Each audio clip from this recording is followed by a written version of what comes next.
అందరికీ నమస్కారం అండి. ఇప్పుడు ప్రెస్ వాళ్ళకి వాళ్ళేం చెప్పారో, ఇప్పుడు మేడం ఏం చెప్పారో, ఫండ్స్ ఎక్కడి నుంచి ఎలా తెప్పిస్తామో, ఎలా చేస్తామో, హీరోల దగ్గర, మా దగ్గర నుంచి, కార్పొరేట్ కంపెనీస్ దగ్గర నుంచి, అందరి దగ్గర నుంచి మేమే కరెక్ట్ చేస్తాం. అది 5 అవ్వచ్చు, 10 అవ్వచ్చు. కానీ వాళ్ళు నాగబాబు గారు ఒక ఛాలెంజ్ చేశారండి. మేము 5 కోట్లు ఇస్తాము, వాళ్ళు ఎంత ఇస్తారో కనుక్కోండి అని అన్నారు. ఆ విషయం మీ అందరికీ తెలుసు అనుకుంటాను. మరి ఎవరన్నారు? రాజేంద్ర ప్రసాద్ గారు అన్నారా?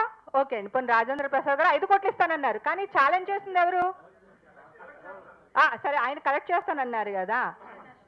నేను అనేది ఛాలెంజ్ చేసింది ఎవరు? సరే అండి, ఎవరు ఛాలెంజ్ చేసినా కూడా నేను ఒకటి చెప్తున్నానండి. ఇప్పుడు కనుక రాజేంద్ర ప్రసాద్ గారు మీ అందరి ముందు వచ్చి, ఇదిగోండి నేను 5 కోట్లు వీళ్ళ కోసం నేను చేయదలుచుకున్నాను అని మా అసోసియేషన్ అకౌంట్స్కి ట్రాన్స్ఫర్ చేసి, ఎందుకంటే వాళ్ళ ఫ్రెండ్స్ ఇస్తారు అని కాన్ఫిడెంట్ ఉంది, నేను చేయగలను అని ధైర్యంగా చెప్తున్నారు. ఆయన గనక మా అకౌంట్స్కి ట్రాన్స్ఫర్ చేసేయగలిగితే గనక మేమందరం విత్డ్రా అయిపోతామండి. ఆయన యునానిమస్గా మేము ప్రెసెంట్ చేసేస్తాం.